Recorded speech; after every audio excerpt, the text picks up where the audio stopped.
Ésaïe, chapitre 30.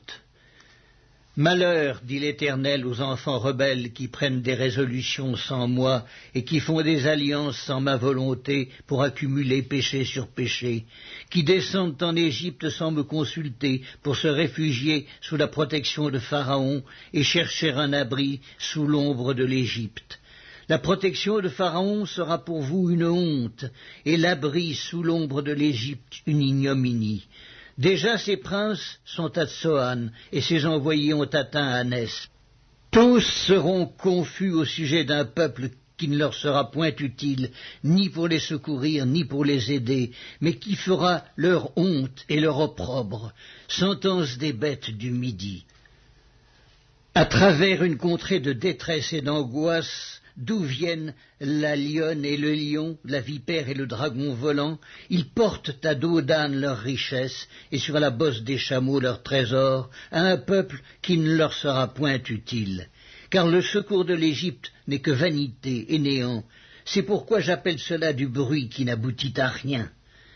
Va maintenant, écris ces choses devant eux sur une table et grave-les dans un livre, afin qu'elles subsistent dans les temps à venir, éternellement et à perpétuité.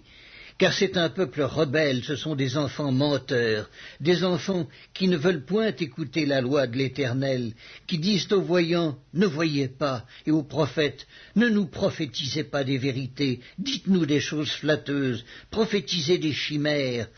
Détournez-vous du chemin, écartez-vous du sentier, éloignez de notre présence le Saint d'Israël.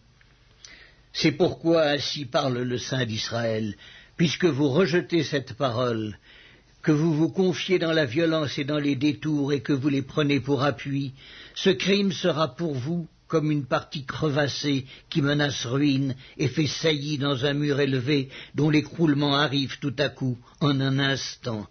Il se brise comme se brise un vase de terre que l'on casse sans ménagement et dont les débris ne laissent pas un morceau pour prendre du feu au foyer ou pour puiser de l'eau à la citerne.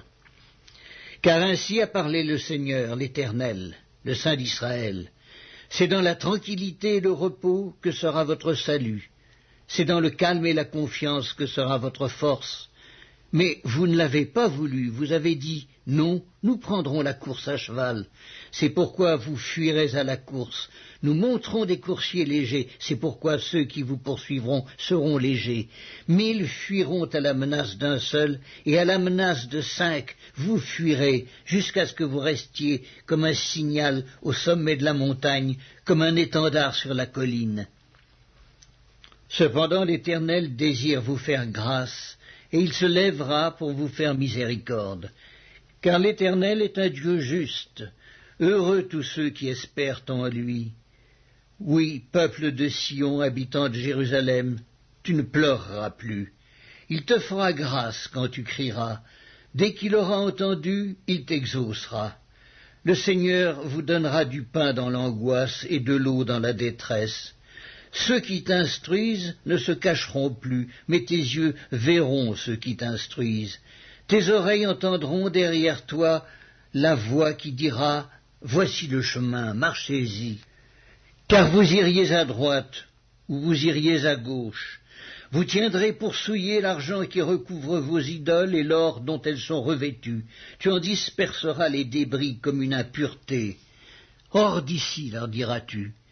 Alors il répandra la pluie sur la semence que tu auras mise en terre, et le pain que produira la terre sera savoureux et nourrissant. En ce même temps, tes troupeaux paîtront dans de vastes pâturages. Les bœufs et les ânes qui labourent la terre mangeront un fourrage salé qu'on aura vanné avec la pelle et le vent. Sur toute haute montagne et sur toute colline élevée, il y aura des ruisseaux, des courants d'eau. Au jour du grand carnage, à la chute des tours. La lumière de la lune sera comme la lumière du soleil, et la lumière du soleil sera 7 fois plus grande, comme la lumière des 7 jours. Lorsque l'Éternel bandera la blessure de son peuple, et qu'il guérira la plaie de ses coups. Voici, le nom de l'Éternel vient de loin, sa colère est ardente, c'est un violent incendie.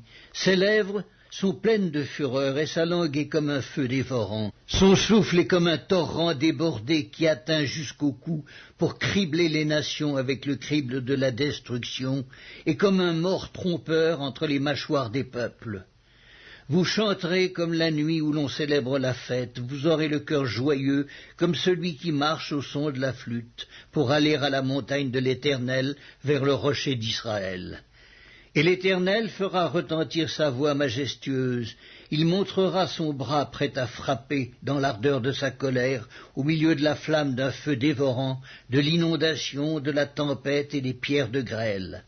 À la voix de l'Éternel, l'Assyrien tremblera, l'Éternel le frappera de sa verge. À chaque coup de la verge qui lui est destinée et que l'Éternel fera tomber sur lui, on entendra les tambourins et les harpes. L'Éternel combattra contre lui à main levée. Depuis longtemps un bûcher est préparé, il est préparé pour le roi, il est profond, il est vaste. Son bûcher, c'est du feu et du bois en abondance, le souffle de l'Éternel l'enflamme comme un torrent de soufre.